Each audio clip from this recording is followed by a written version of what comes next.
चमड़े की थैली में एक अनगढ़ हीरा दिखाकर और मुझे थमा कर कहा, इसे संभाल कर ले जाओ और दूर देश के उस कोने पर सांझ ढले तक उस पारखी जोरी तक पहुंचा दो। वो इसे परख कर इसको नया आकार प्रकार देगा और वाजिब दाम थमा देगा। तुम तब तक वहाँ रुकना और दाम लेकर वापस इधर चले आना।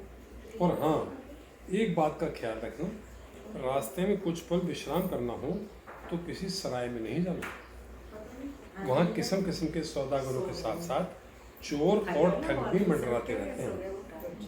कुछ चना चबेना दाना पानी संग लेकर किसी मंदिर मठ मंदिर में टिक लेना।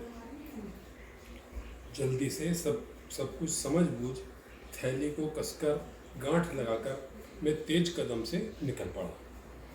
10-15 कोस चलने पर मुझको एकांत पगडंडी पर एक स्फटिक तलैया नजर पड़ी।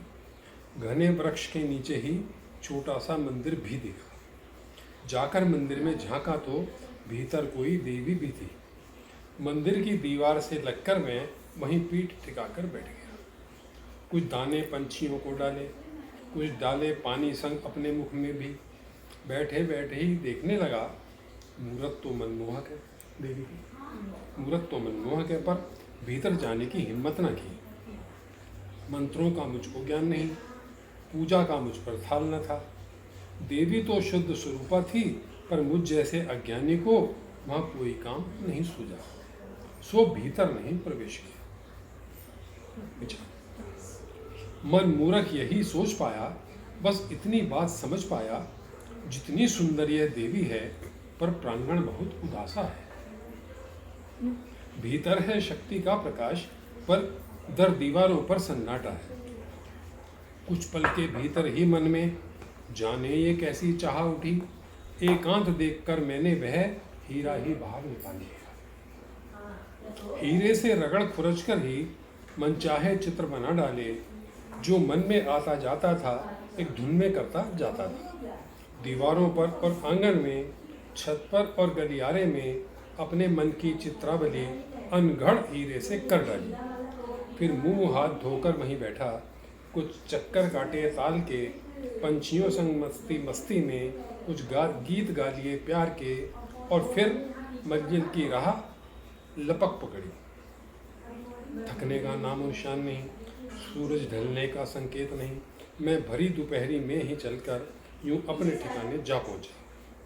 धीमे से अपनी गांठ खोलकर हीरे को जौहरी के हाथों में सौंपा। दृष्टि पड़ते ही हीरे पर जौहरी तो मानो कांप गया। बोला, भाई तू सच सच बतला दे, तुझे कैसे कहाँ से यह मिला। अभी जौहरी बोल रहा है, सौभाग्य लक्ष्मी के मुकुट का यह सबसे नायाब नगीना है। इसका दर्शन कर पाने को जन्मों जन्मों दुख सहना है। जिस पर देवी की हुई कृपा, बस दर्शन वह कर पाता है। और एक तू है जो इसको लेकर बेखबर हुआ सा आता है।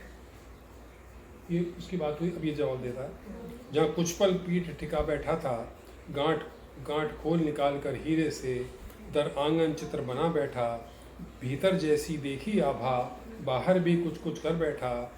थोड़ा डाला दाना, खाया भी कुछ, फिर पंछियों संग गाना गाया। भीतर गर्भगृह में जाने की मैं हिम्मत ही न कर पाया। बाहर से देवी की झलक देख अपना शीश नवाकर बस मैं लंबे डग भर तुम तक आया हूँ। एक सांस के भीतर मैंने वृतांत उसे यह बतलाया।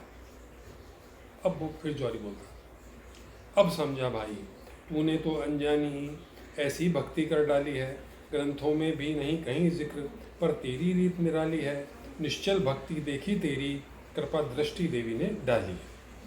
अब वापस तू मुद्रा देने, हीरे की कीमत, अब वापस तू मुद्रा देने खातिर अपने मालिक तक जाएगा, पर नहीं रुकेगा रथ तेरा, तुझे परम धाम ले जाएगा। बहुत बढ़िया।